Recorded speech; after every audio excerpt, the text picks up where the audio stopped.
Hello, everybody, and welcome back to the FanScription podcast. I am Walter Benaziak here with my partner in FanScription crime, Rob Walker. How's it going, Rob? I'm doing all right. All right. Well, we got a couple of Batman FanScription videos that came out that we are going to be discussing today. The first one was what if Christian Bale was in Batman v Superman, and the editorial for this last month was Why Alfred letting Vicky Vale into the Batcave never really bothered me. right. So we kind of shortened that in the title to why Tim Burton's Batman never bothered me. So we're Tim gonna Burton's Alfred. Tim Burton's Alfred. Sorry, my bad. So, I think that confused some people because they're just like, "Well, I like Tim Burton's Alfred," and I'm like, "That was never mind." we'll get into all that for sure. Yeah. So first, we'll get into Batman v Superman and our thoughts on that movie, and then the changes for the FanScription video. So this was a movie that No, stop right there. You're perfect. This was a movie, and that's all you need to say. And that's it. Yeah. All right. Yeah, I'll admit I'm not. I mean, everybody knows. I think for the most part, if you guys watch these videos, you know that me and Rob as well and Doug probably are huge fans of Batman v Superman. I will say, and I have defended the Ultimate Cut, the Ultimate Edition, or whatever they call it. That's a little bit longer. Things actually make sense. I mean, in the theatrical cut, things happen with characters and they don't even match up. It's like things are so disjointed. I don't know why Superman hates Batman in that version of the movie. It doesn't even like line up at all. At least like things play out in a coherent way in the extended cut. So I wanted to use that for my basis for the FanScription video. So yeah, the movie's not great. There are highlights in there. Everyone likes Wonder Woman. Everyone seems to like Ben Affleck's Batman, kind of surprisingly. When I first heard he was cast as Batman, I was like, no, we're getting a celebrity to play Batman. I actually like Jeremy Irons' Alfred. I thought he was good. I thought the two of them actually worked off each other pretty nicely. Yeah, no, I thought their chemistry was pretty nice. They had kind of this history that we didn't know about, but we felt in like their dialogue and their back and forth. So I thought that was a decent part there. But the teasing of Wonder Woman and later, you know, a lot of people love that Wonder Woman movie was definitely probably the brightest spot of this. Which sort of a lot. Right, that grew. Yeah, the best part of Batman v Superman is Wonder Woman. That kind of is still going. Everyone loved that Wonder Woman movie. She's going to be popping up in more stuff coming up. Gal Gadot's portrayal of that character is a very strong and I don't want to say relatable, but I mean, you kind of get why she acts the way she acts in Wonder Woman, and you see like her background and things. But here she's just like pretty much just badass like Wonder Woman. She's like undercover, and then when she comes all out in her uniform and everything, that's when things... I do find it ironic that the goddess has more humanity than Superman or Batman. Right. One's an actual human, the other kind of an alien. Yeah. Adopted by humans. So I find that fascinating, but you know, it is what it is. Yeah. The movie overall, you know, there like I said, there are some bright spots there, and like some of the pure action sequences. I think Batman's rescue of Martha, of Superman's mother, that was pretty intense. I mean, that was some good stuff there. You can't not get into the Batman Superman fight. I mean, seeing it in like a cinematic format and seeing them sort of play off of the Dark Knight Returns stuff with the armor that Batman was wearing and everything, and even matching some shot for shot storyboards from the comic was pretty cool to see on screen. I mean, I can't deny that. You know, how it leads and how it ends, the whole Martha thing, we've mocked that endlessly. I think Martha, why did you say that name? And it's still as ridiculous as ever rewatching the movie recently. That was one of the major changes I made in the FanScription video, was the motivation for that fight to stop.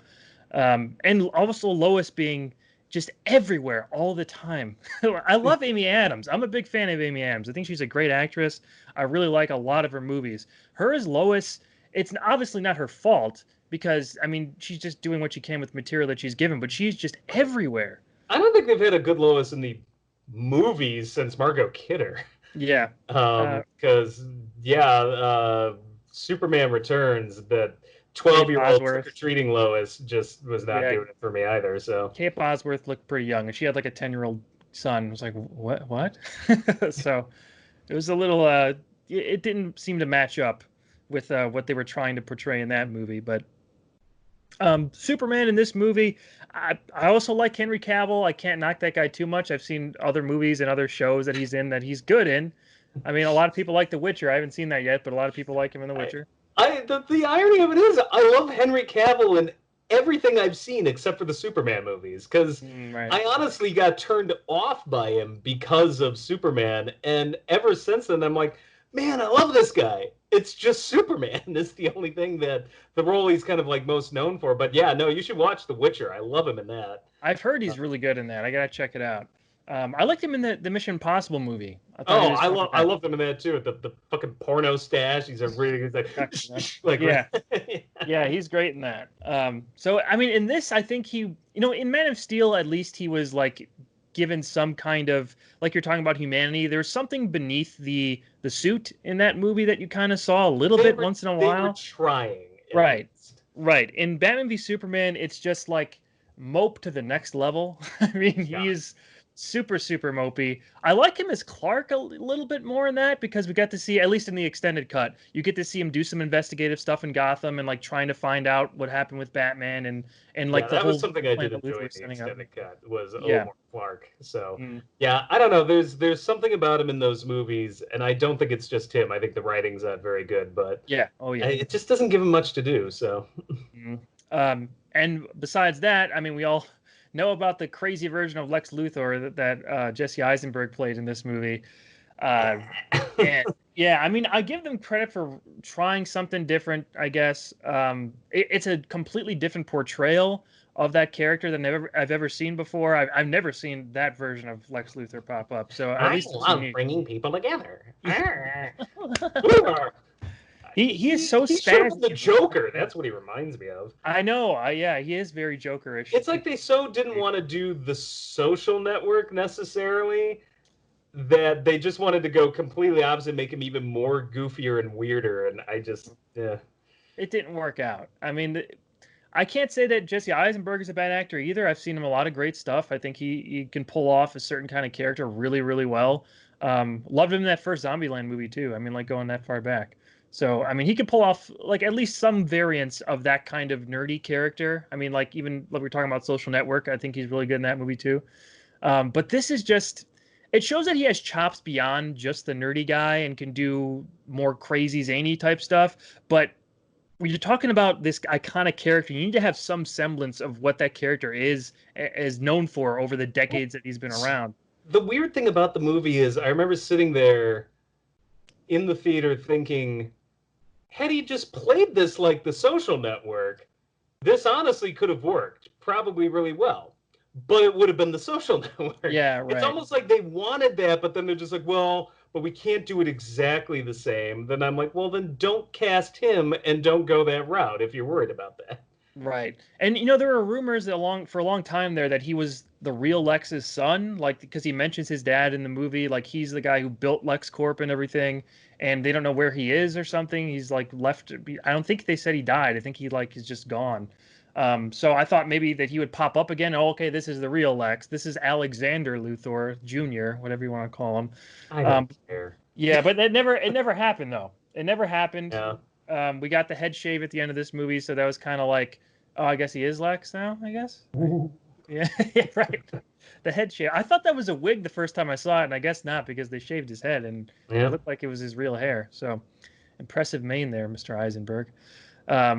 But yeah, I think that was a big problem too with like, I know that Lex is supposed to be this very smart character. Obviously, he's this evil genius that can think steps and steps ahead of Superman and other characters that he's trying to manipulate. But in this movie, it was like so far of a reach to say that he was setting up everything with Batman. He was setting up everything with Superman this whole time, so they would fight, so he could create Doomsday, and then they could fight. It was just like, it's like a step too far. And then Lois knows. Say it like that, it almost sounds silly. Yeah, yeah, a little bit. So, yeah, his presence in the movie was not something that I enjoyed. But overall, like I said earlier, there are some bright spots in there. We talked about the Batfleck stuff and the Wonder Woman stuff. It is a shame that we didn't get to see that solo Ben Affleck movie, because he was going to be writing it and directing it, and he is a good director and he is a good writer. So it's really kind of a letdown that we never got to see at least one solo movie with him in it. But Matt Reeves, who took over, is a great director. I love those Planet of the Apes movies. Right. And Robert Pattinson, while he, is most known for Edward and everything, I know he's building up his credit since then and is a pretty reputable actor now in a lot of smaller movies. I saw The Lighthouse with him and Willem Dafoe a couple months ago. Have you seen that? Yeah. It is nuts. It's batshit. Yeah. There, we tied it all together. Right, exactly.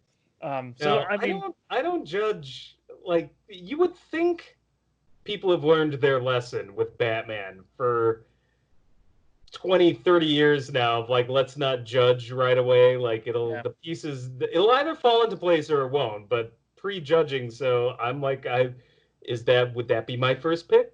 No, but Michael Keaton wouldn't have been anybody's pick back in the day either. So who knows? Maybe it'll work, maybe it won't, but let's not prejudge. right. And I'm looking forward to it. I think that, like I said, the vision behind it, I trust Matt Reeves enough to where I'm definitely going to give this a shot, and we'll see what happens with it. But that doesn't negate the fact that I really did want to see what Ben Affleck could have done with his own movie.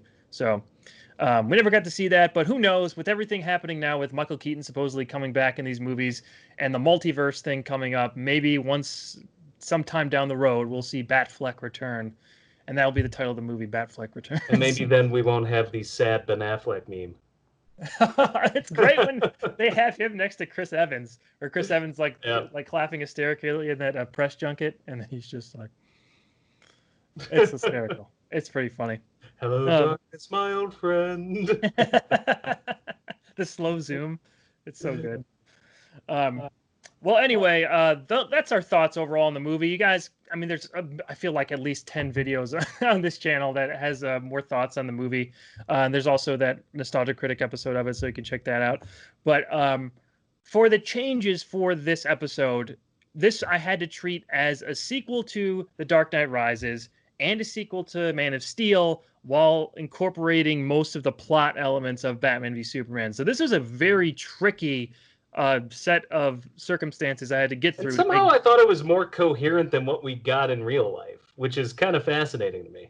Well, I mean, in some senses, it's easier because you already know the characters. So you're going into it with like already sort of a fondness for that Dark Knight trilogy. And there is some people who do like Man of Steel, so there is some kind of build up before then. So maybe it does make it easier because you kind of already know where they're coming from.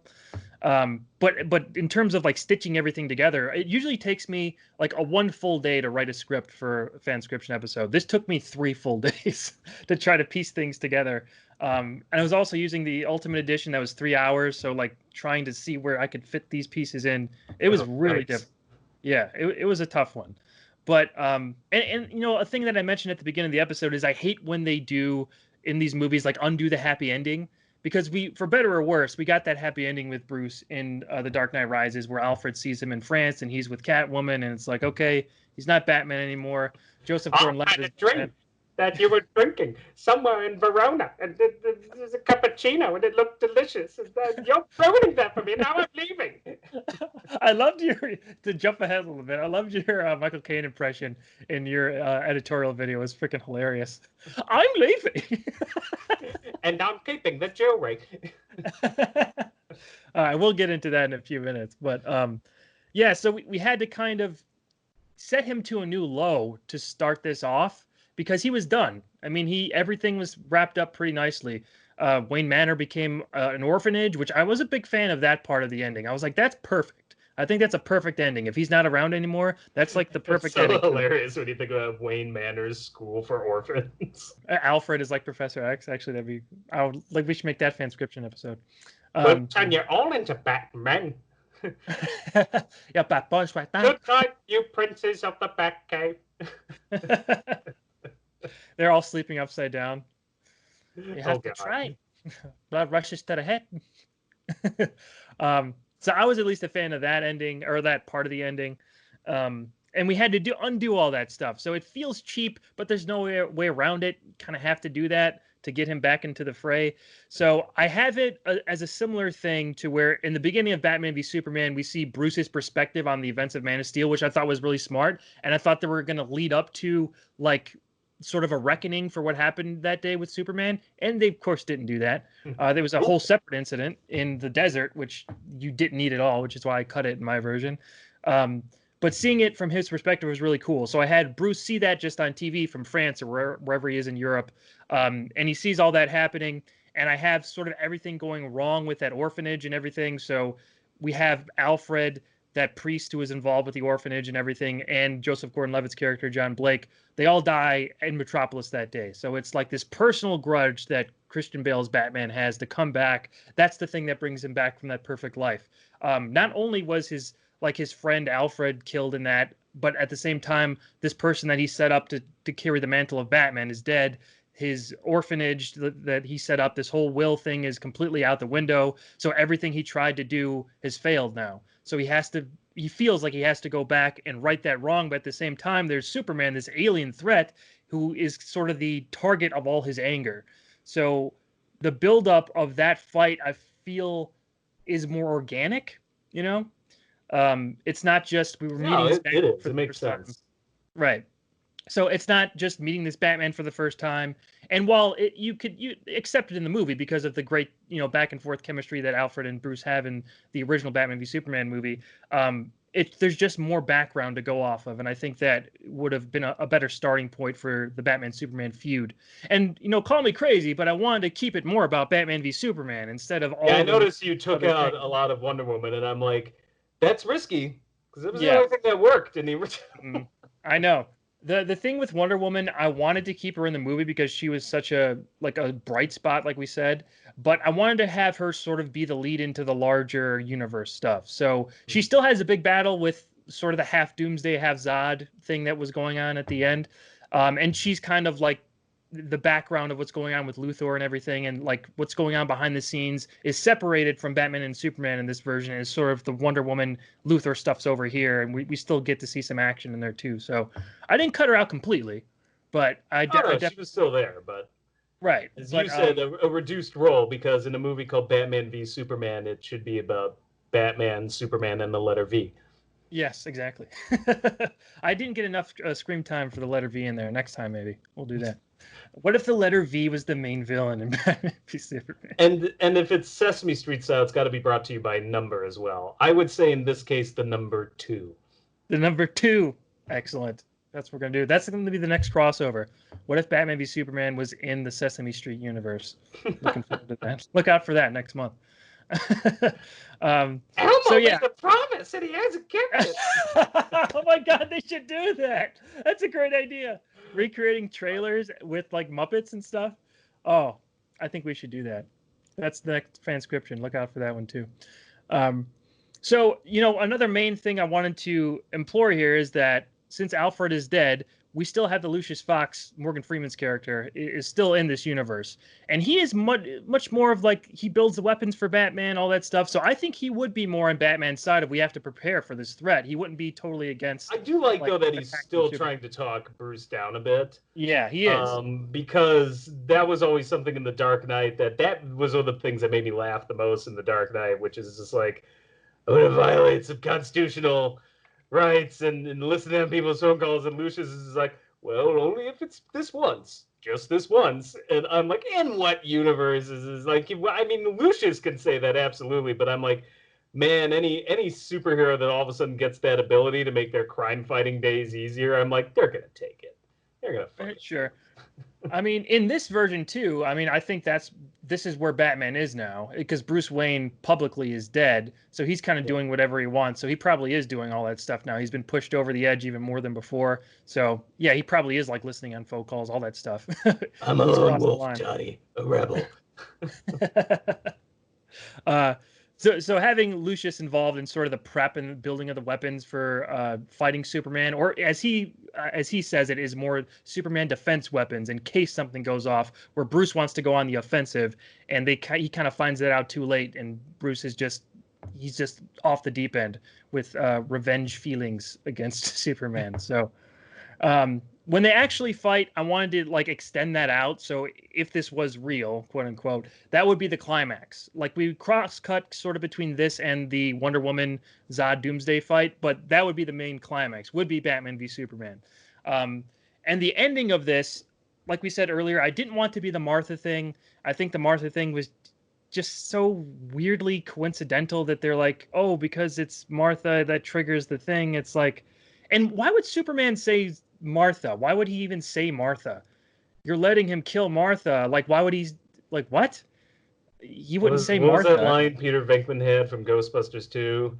Don't look at me. I think all these people are completely nuts. Don't look at me. I thought it was crazy. So Right. I mean, if he's in the last desperate mode, he's about to die from Batman's kryptonite spear. Wouldn't he say my mom or something like that? Why would he say his mom's first name? Like, I was what? thinking, I just want to hear Henry Cavill say, "Mommy." You have to save mommy. Actually, I would love that. We should have had you voice him and do that. By the way, you did a great job as Henry Cavill in this episode. I thought you matched his gravity. I tried that. That's a hard one. I'm like, I don't know how you do a Henry Cavill, but he does have a specific way of speaking as Superman. So Yeah, it's because of very that dry. accent. Right. When he talks in the American accent, it changes his pattern of speaking a little bit. So I thought you matched it pretty well. I think you did good in that. Oh, thank you. Yeah. Also, yes, speaking of Superman, we do have sort of the build up to the the destruction of Metropolis and everything for Man of Steel. That's kind of the main reason why they're calling this hearing and everything. And Superman actually comes in and admits that he was wrong with all that stuff. And there's at least some kind of responsibility that he takes for the actions. I remember you had me reading that part, and I'm just like, this doesn't feel right. Superman taking responsibility for things in these movies. Right. You're like, I don't think I've ever seen him as contrite in anything. Yeah, I know. Because you're just like, no, a little more contrite. Because that was your direction. You're just like, no, a little more contrite. I'm like, but I don't think I've ever seen him contrite in the movies. I don't even know how to do it. I know. It's an uncharted territory. But I mean, there is like this sense of divide between the populace of people who love Superman and people who hate Superman for what happened. And he tries to mend that fence in the court hearing. I tried to, Yeah, bring I like that how you out. built that up even more in your version, that there's like Right. this split on Mhm. people's thoughts about Superman. And there was in the movie, but like There was. more. Right. Yeah, that's kind of like the divide that, is sort of the central for his character. So they each have individual arcs in this and they converge in that big fight. So getting back to the Martha thing. So instead of that stopping the fight, I don't know if anyone out there has read the Civil War comic book, the Iron Man versus Captain America Marvel book. But the ending of that book is very different from the movie that they did in the MCU. So it's this big fight with all the Captain America team versus the Iron Man team, like in New York or something, and like everything's just being destroyed, and it's going down to just a one-on-one fight with Iron Man and Captain America, and like Iron Man's down for a second, and Captain America looks around and sees all this destruction, and he's like shocked at what has happened between these two opposing forces that aren't bad necessarily, but they've caused all this destruction. He like throws his shield down and voluntarily gets arrested. So it's like that's perfect. Like I think that's a good ending for a Batman v Superman story where Batman sees how far he's gone and realizes that he's become what he's fought against after All right, I gotta brand myself. Yeah, right. Yeah. Now everyone's gonna know it's Bruce Wayne. Now he's got the thing on his face. Why do you have a bat logo on your face?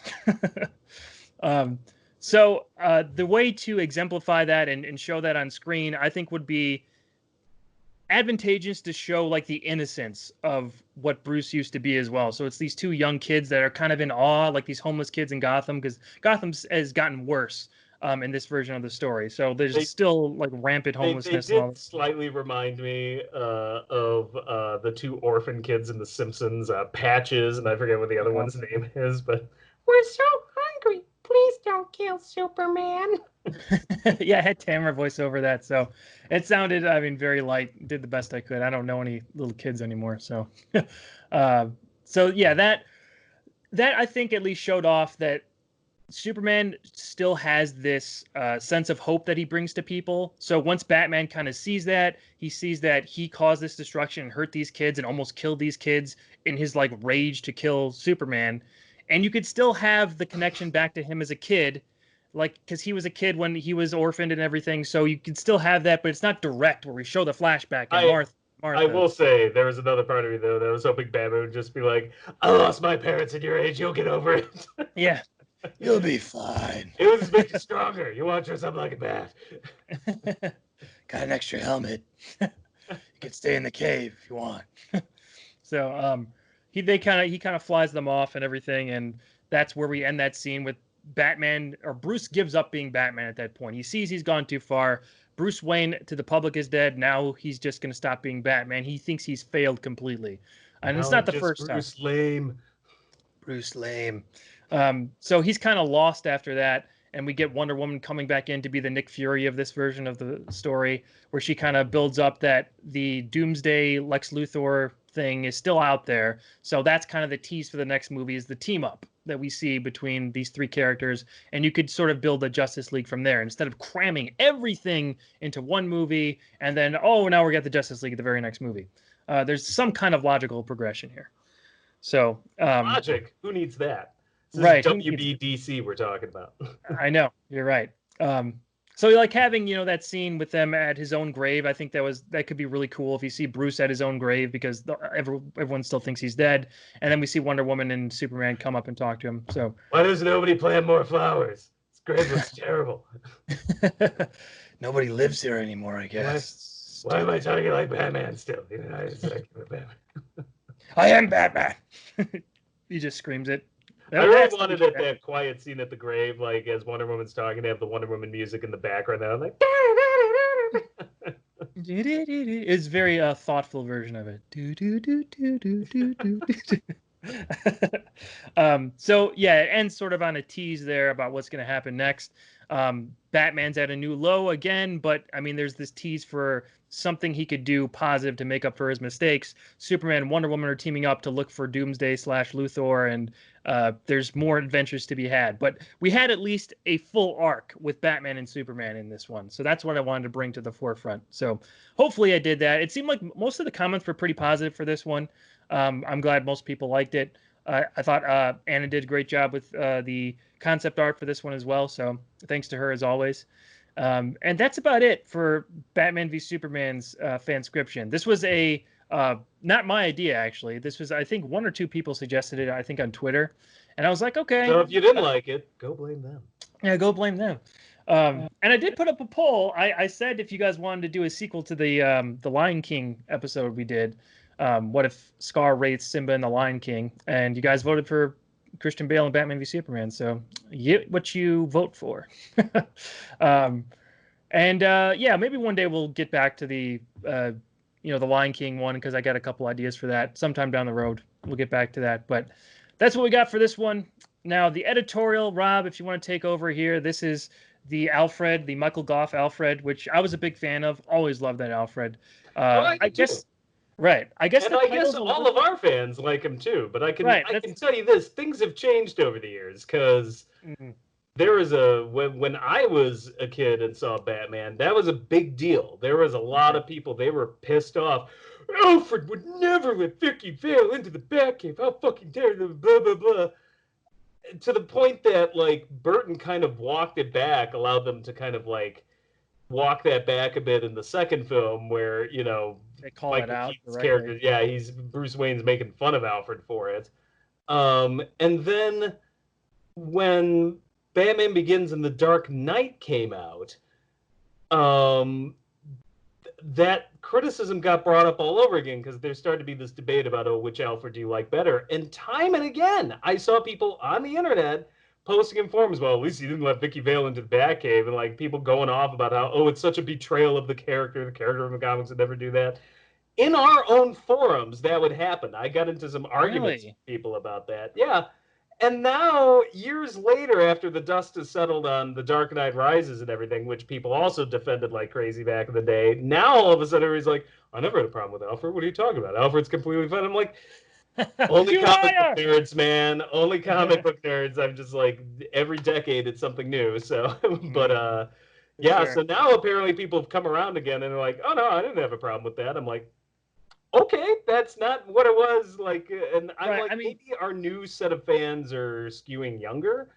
Sure. But I remember when I was, how old was I when Batman came out? The 89 film would have been 10 years old. And yeah, that was a huge deal. And it's one of those things like Sam Hamm, like he washed his hands of it and said, don't blame me. He was in public interviews saying I had nothing to do with that. I didn't write it, which he's correct.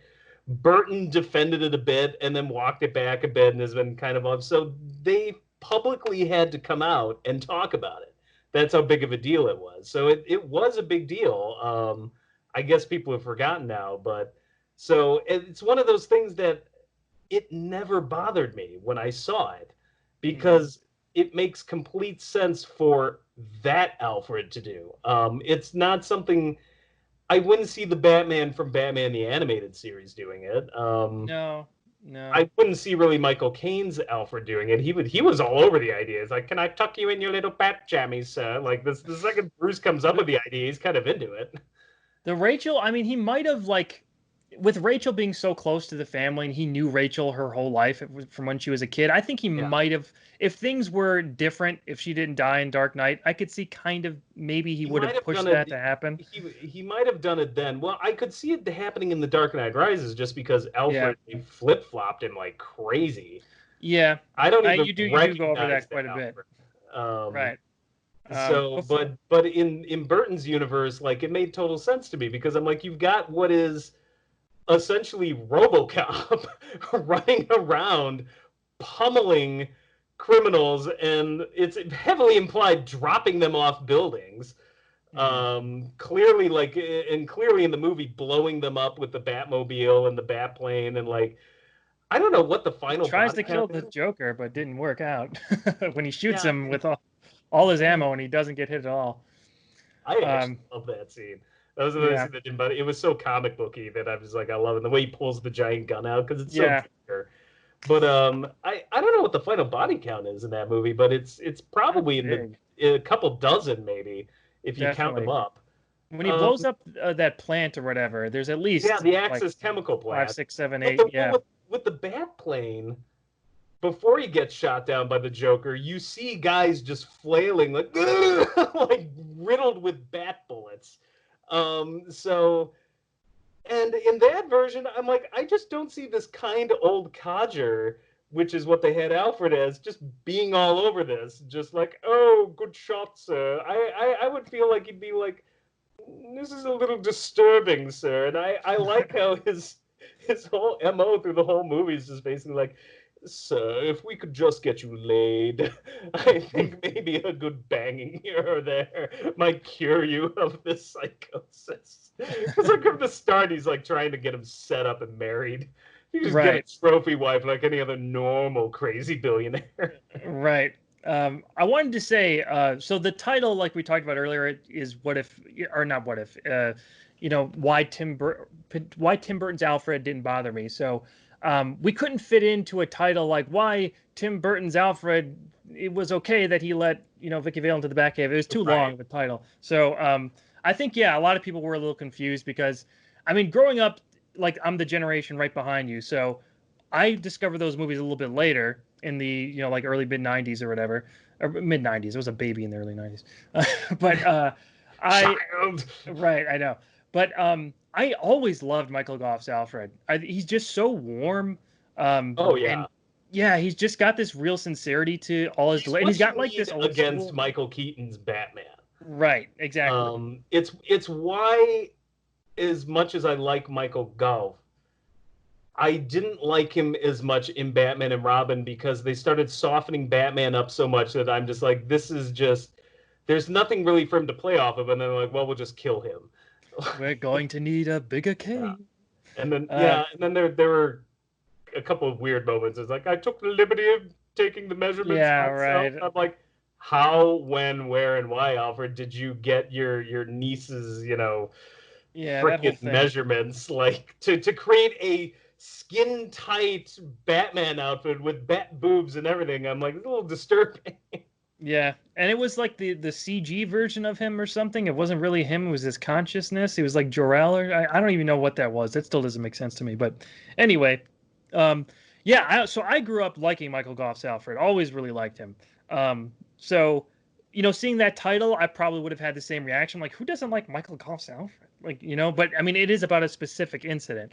When I first saw the movie, I remember thinking it was a little weird that he brought Vicky Vale in, but I thought that the seed was planted earlier, like you mentioned in the video, with Knox when they're at the computer, or I guess at the the newspaper magnifier, whatever you want to call it. Yeah, Where they see she kind of figures it out there. that was the key scene. Like, and as a 10-year-old, I thought she figured it out. Yeah. Like, that's what I got out of that scene when I was 10 years old. Because there's never a scene where she says, "I've figured it out." There is in the original Sam Hamm script. The Sam Hamm script is mesmerizing to read. Because it's all the kind of basic ideas that we associate with the movie now, but it's way more spells everything out. And Knox figures it out first, tries to tell Vicky, who doesn't believe it. Then Vicky says, "I believe you, Knox, because he took me to his cave," and it all makes sense, and this and that. And then Knox goes to Wayne Manor and basically tells Bruce, like, "You gotta back off my girlfriend." Like, or I'm gonna spill the beans about all this. And like, it's one of those things where I'm just like, there are changes they made from the Sam Hamm script that weren't for the better, but there were a number that were for the better, and that was one that was for the better, because I'm like, this is so convoluted and unnecessary. It's like, you know exactly what happened. He says, "Was this due to a kid?" And she leaves, and the next thing you see is Alfred saying, "I don't wish to mourn over the loss of old friends or their sons." Right. It's He's a like, great "I scene. don't want you to go die, sir." And then he lets her in after the flashback. You know exactly what happened. She showed up at the manor and said, "Alfred, I know." Right. And this is after Bruce was going to confess that "I'm Batman" was literally practicing when she left the room when the Joker busts in. And Alfred already said, "You should tell her the truth." He knew that he was going to go over there to do it and probably got interrupted. So the whole thing made sense to me. I didn't consider it a betrayal in that universe. Yeah. It's so strange that you say that it was such a big deal back then. I wouldn't have thought that it was. I could see some people, like a very small minority, being like, I didn't like that. But to say it's a betrayal of the character, all this stuff, I'm kind of surprised. The movie was a weird. So there's like general audiences and then there's comic book nerds. General audiences liked the movie. Comic book nerds, I'd say overall liked it, but it was a little more back then. There was a lot of quote unquote debate because, there's changes, and if you change anything from the comic, it's bad. It's always bad. And sometimes it is. There are times changes are made, and I'm just like, that didn't make it better. But I'm always like, if it's a lateral move or a better move, you can change things. If it makes it worse, don't. But I thought in that universe, to make Batman darker was necessary, coming off of the Adam West years and the kind of goofy comic books we had. And at the same time, you had things like the Dark Knight Returns happening practically simultaneously. I forget when that was released, but it was... I want to say 86? 86, so yeah, so we're talking about the first draft of the movie was also 86, so these things were all happening simultaneously, basically. Right. So you needed to do that, but there were some comic book nerds that were upset at certain changes, and that was one of the big changes. Like, Alfred would never do that. And that's why if you look on the discs, Sam Hamm and Burton and others, you can see them in interviews talking about that. How, like, Sam Hamm in particular was like, I didn't do it. I wasn't there. That was a rewrite. And so you can tell it still kind of haunts them to this day. Right up there with things like casting Michael Keaton and, and all the outrage over that. That was the other big outrage, which got laid to rest pretty much. People love Michael Keaton now. They're enough to want him back, I think. Yeah. I know there's a small section. I think the same people who are demanding the Snyder cut who are like, no. But I think mostly people want to see him back. I think he's old enough now where you could do new stories with him. I love Keaton. My only thing about Keaton to me that is different from the comics, where I don't really buy it, is I'm like, Keaton is not a playboy. He's weird. He's like this eccentric, exactly, weird, which I enjoy. So it's fun to see that different version.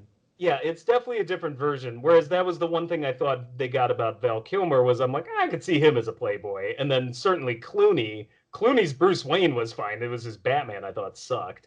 Yeah. But yeah, the Keaton one, I'm just like, no, this guy's in a Playboy. He's too weird. Yeah.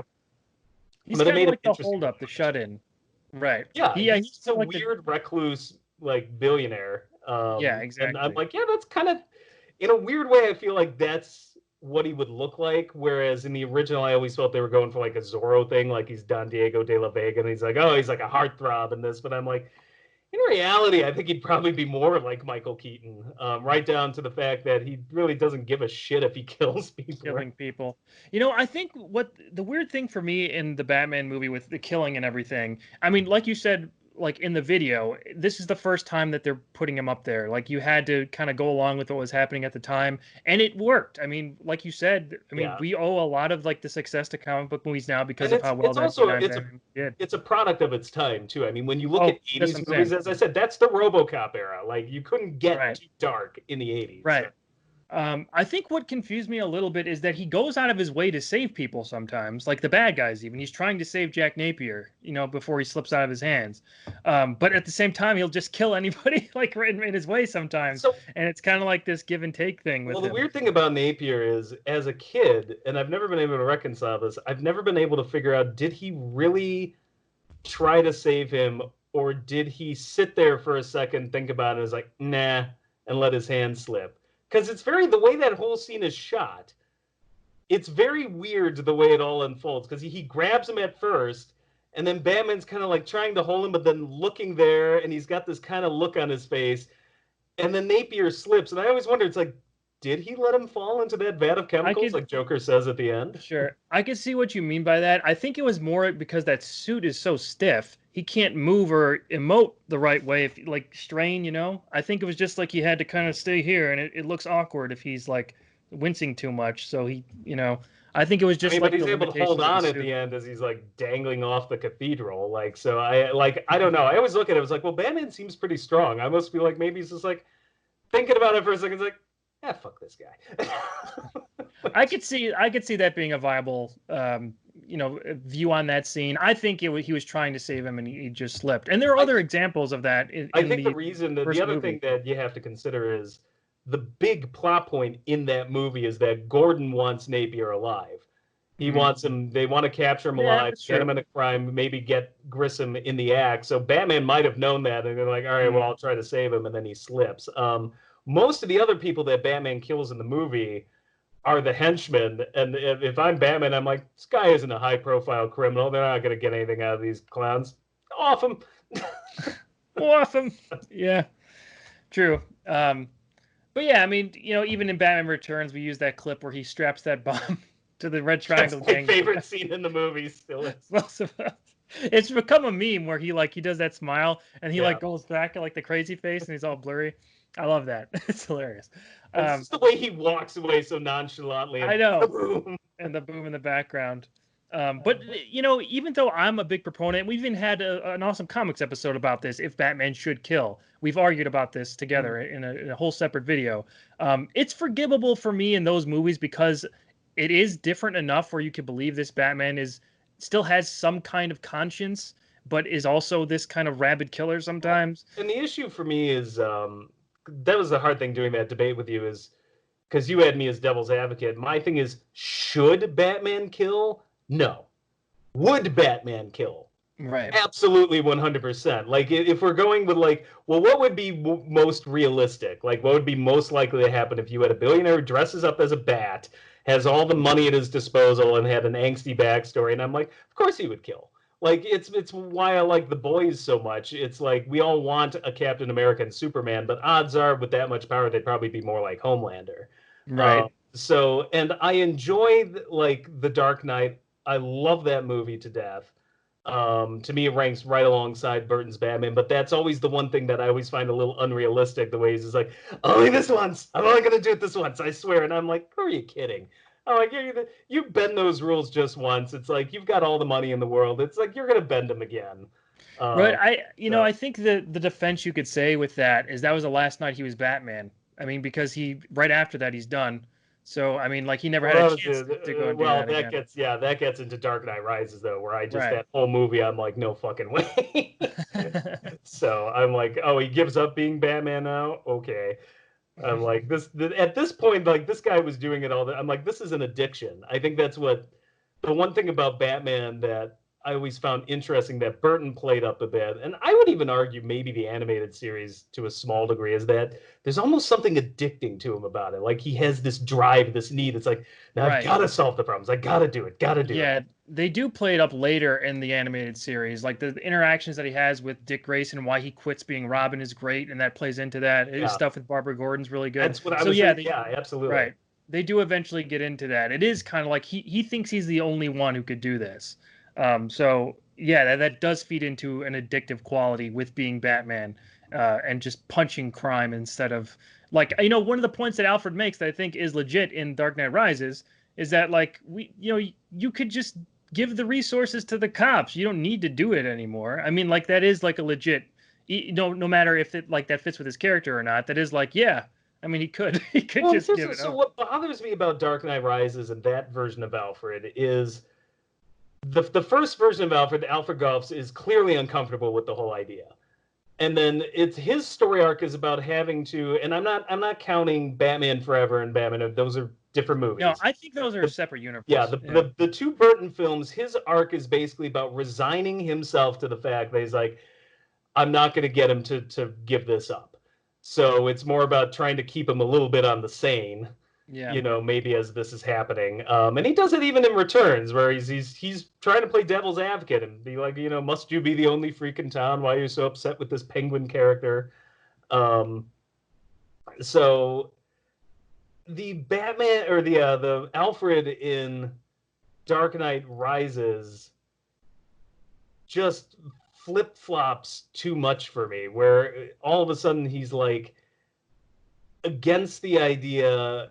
And it's not even that, like, if he wants to be against the idea and he's like, well, you can't do it and you need to find a different way and you should just give the resources to the cops. Okay. What is the end result of that movie, though? How does that movie conclude? Like, Alfred's whole point is you need to do something different. You can't, like, this is our theme of the story of where Alfred's going. How does it end? With Batman still beating the shit out of everybody and being Well, Batman. So I'm like, what is the point of going that route if you're not even going to follow through with that idea? Well, it leads to him fighting Bane and everything, but he does stop being Batman by the end of the movie. He does find another way. So that does kind of tie in, with what After he was he's talking Batman to about. solve the problem. Right. Yes. But I'm So saying, then like, he it gives it up. does Then he eventually gives get up there. again, having already given up for 8 years. Right. So I don't know. The whole story to me is just very bizarre. Where it's just more like, well, this is Batman's last little hurrah, I guess. Yeah. I mean, I don't like to defend Dark Knight Rises too much. I'm not a big fan of that movie, as we've talked about before. So, I mean, I'm not going to sit here and be like, oh, it makes total sense. It doesn't make sense. I hate the 8-year time jump. I think that was a big mistake. And them trying to kind of take off Dark Knight Returns a little bit in their own way with like that big time gap and him coming back and everything, and then tying in Nightfall with Bane and everything. Yeah, I'm not a big fan of that movie Had at all. they flip flopped and followed through with it, where the way Batman solves his problem is by not being Batman somehow, I'm like, okay, at least that would have made sense and gone somewhere. But they Right, wasted all that time with that plot thread, and then I'm just like, and he's still Batman at the end. And like he right. gives it up eventually, but it's once again, it's always that only this once. He's like it's like a gambling problem. It's It always just is. gonna be this once. It's like he'll be Batman again. You wrote Right. it, like. Yeah, I mean, you can't not have Batman in a Batman movie, but yeah, he could have had a better way of him kind of giving it up before the big finale, I guess, or like Well, he the sees a idea better was way. they took it. I swear to God, I think in the trailer there was a line where he's like, "I made a promise to your parents that I Yeah, would protect you, and I haven't." I don't yeah, think that line in particular was in the movie because I think they realized how insane it sounded. That this guy who's literally let this man dress up as a bat and fall off buildings and get poisoned and tell you need to endure for Gotham's sake. All of a sudden, saying, "I made a promise to your parents that I would protect you." Well, good job. Like you didn't do it for a number of years, and now you yeah. I have think buyer's remorse.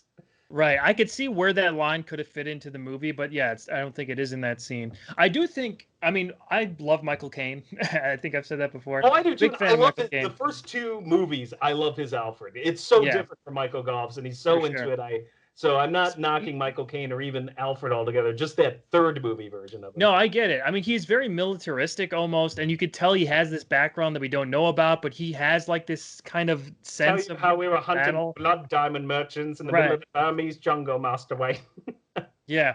I mean, he has that kind of mysterious background that we don't know everything about, but I mean, it fits. It works. Like Yeah, he's encouraging him enough to where he still has a line though. Like in Batman Begins, like the only reason I didn't call the people in the white coats is because you said this wasn't about thrill seeking, and then he shows him like going past the cops to get Rachel to the Batcave and stuff. It's like, what the hell is that? So there is at least a line there. yeah. Um, No, and I get that, and little lines like that are are fine, but at no point is there a moment where he's just like, you need to stop this right You need to now. stop. No. Like what he does in Dark Knight Rises. So I'm like, okay, well, he's pretty complicit in all of this. He is. And they mentioned that in The Dark Knight too. I'm going to tell him the whole thing was your idea, which is hilarious. It was your idea. And then, it's like, what would you have me do, Alfred? Endure for Gotham. It's like, he wants his out right there. And he's like, no, you need to dress up as a fucking bat. That's the point of Batman. Yeah. I will say, I mean, like, there's 8 years there. I think that, Nolan was trying to say there's 8 years of a gap in between Dark Knight and Dark Knight Rises. So I think, like, the feelings could have changed. He could have seen Bruce is at this complete low. There's no way he can be Batman again and be effective. He's going to get killed if he goes out there again. It's time to move on. He's almost 40 years old. What I didn't understand, like, I don't know if we're getting off topic now, but I guess we're talking about Alfred. So what I didn't understand is, like, well, he sees Bruce at this low. That low was brought on by giving up Batman to a certain degree, I feel. Like, looking at it, it's like he lost his reason for... when I was watching the movie, I'm like, yeah, well, this is what would happen to Bruce when you give up being Batman. That's his reason for existing. He's made it so. That's true. I think that I want to go back and be Batman. You can't. I think the line where they say, I think it's time we stop trying to outsmart the truth and let it have its day. I think that kind of ate away at both of them over that long period of time. But now we're like connecting dots that might not necessarily be there. But I'm just trying to come up with some kind of motivation to why he would have flipped like that. I burnt the letter. Like, right. But I mean, if you want to be Batman, why'd you burn the letter in the first place? I know. I mean, that could have been before. I don't know when exactly he burnt the letter, but I guess my thing is, at the end of Dark Knight, I always assumed burning the letter was part of Alfred's way to keep Bruce being Batman. And then afterwards, it's just like, I think it was the only way to stop Joker. Like, that was there's no goal beyond that. If he knew what happened there, then things would have changed. Because he knows to stop the Joker needs to be there. We need Batman to stop the Joker. Well, now you have an even bigger threat who's destroying the Wayne fortune, who's running around with the League, as Alfred puts it, the League of Shadows, the most dangerous in the world. Yeah. Mm-hmm. He says it himself. Well, you can't do this. I'm like, you had him do all this to stop the Joker. Burnt the letter and didn't tell them. So I don't know. The character inconsistency was always something that fascinated me, because to my dying day, I will say there's nothing inconsistent with what the original Alfred did in Tim Burton's Batman. I'm like, letting Vicky Vale in is completely consistent. What Alfred did in the Dark Knight trilogy, it's consistent in my opinion in the first two films, and then all of a sudden the third film, what was the Family Guy line? What can I say, Peter? It's not as good as Empire. Like, it's the third film problem. So. Yeah, no, I totally get that. I mean, I will say that there was never a point where I thought, Alfred didn't care about Bruce. He obviously very much cares about him. I mean, I think their emotional scenes are played up. I think that's true, but it's all over the map what happens in the third film. So no, for sure. I'm not going to dispute that. Like I said, I'm not a big fan of Dark Knight Rises, so I think that was a pretty well acted scene. I like that. I mean, I love his acting. I just wish it was better. Right. Not so much even from Christian Bale's side, but Michael Caine's side of like trying to appeal to this guy just from what he's working with. I thought that was a really good scene, just acting wise. But yeah, I mean, I agree with you. It is like a total 180 shift, and it doesn't really make sense. And by the end, he's weeping at his grave. What happened is Nolan wrote himself into a corner because there's no Heath Ledger. The entire point of the second film is to basically defend the noble lie, which some people have a problem with. They're like, I don't like the moral of that story. That, well, we just have to lie. So almost as a response to that, Nolan's third film was like, well, okay, now it's dealing with the truth. But it was such a defense of the noble lie in the second film that they don't reconcile at all, I think, in the third film. I'm like, now it just doesn't make any sense. And that's something that always pops up in Nolan's work, if you think about it. In The Prestige, it's all about lying and, like, the prestige and the build up to... The final part of the act. The prestige, they call it. Prestige. And Inception is literally about lying to someone to make something better. It is something that pops up a lot in Nolan's work. So... maybe, Dark Knight Rises is just so different from what his core beliefs are, kind of, that it just doesn't gel. I don't know. It's an interesting, it's a noble failure. Exactly. Well, But unless you hashtag got my Alfred wouldn't do that. not my Alfred. That'll be the one thing the not my Skywalker people gave me is I just have to put hashtag not my insert character here for anything. Right. In a Exactly. really whiny voice too. You need that whiny not my Skywalker. I'm looking forward to really quickly. I guess we should mention like, are you looking forward to Andy Serkis's portrayal in the Batman movie? It's. Do you think he's a good fit? I don't know, but I fucking love Andy Serkis and everything. That's one of those like, even if it's not a good fit, it's gonna be a fascinating watch.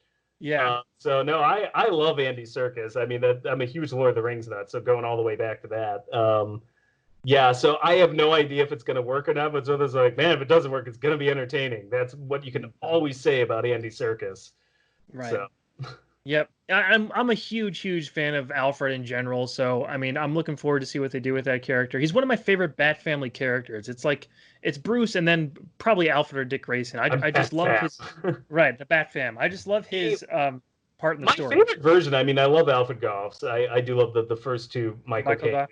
Yeah. Okay. Yeah, my favorite version is still the animated series. Yeah, no, he's more of I thought they synthesized the Michael Caine kind of enabling part of him along with this kind of makes me uncomfortable part for Michael Goff. And like the best speech Alfred ever gave is still at the end of Mask of the Phantasm. I love that because I'm like, that's pure Alfred right there. He's like, revenge blackens the soul, Bruce. I always feared you would fall into the abyss, and I'm glad you haven't yet, but you know. So it's like a way of saying, like, you know, just walk the fine line because, you know, I've been kind of going along with this at the same time. You know, it kind of makes me a little nervous here. Yeah, for sure. Yeah, I think, you know, they kind of play him up as being goofy too in the animated series sometimes, but that's because, I mean, it was supposed to be a kid show. So, but the more serious parts of Alfred across it, he's supposed to be a fucking butler. Yeah, I know. The Michael Caine version is definitely a little more rough around the edges where I'm like, oh, he might be able to kick some ass if you need him to. Right. There's a book that Jeff Johns wrote called, I think it's Batman Earth 1, which is like a graphic novel series. And they have a very, very militaristic Alfred in there. Like he wasn't even a butler. He was like partners with Thomas Wayne. I don't know if you've read it or not, but it's great. I've read it. Yeah, that's like, and that's one of the points I had at the end of the video was this. I like that we get different Alfreds. And they've all, I don't think there's been a bad one, really. Like, even the Adam West show, I love the Alfred there. I feel like that may have been their model, actually, in casting Michael Gove. So I like variety. And I think so long as the Alfred matches the universe you're trying to do, or trying to tell or show, then I think you're okay. And then the Burton one absolutely matches. And I think Michael Caine's overall, I think in the first two, it matches absolutely perfectly. So in the animated series, I think is pretty flawless. So yeah, I agree with you. So we're looking forward to what they do next with Alfred. We'll be keeping an eye out. So as for next month with these videos, or this month, August here, so we're doing some stuff that's going to take us away from FanScription a little bit. We'll still have at least one episode coming out. But I'm going to be working on a themed month for October, so I'm going to be like hard working on that. That's going to be 31 videos. And I'm moving, so I'm not doing anything. Right. So we'll get at least one episode, maybe two. We're just trying to figure out how we could fit this into our workload right now, but not sure what it's going to be yet, but we will have something coming out this month, so stay tuned for that. Rob, any final thoughts on Alfred or Batman in general? I just like Batman. And how do you know that name? Martha. All right, guys. We'll talk to you next time. Thanks for watching and listening. See you later. Later.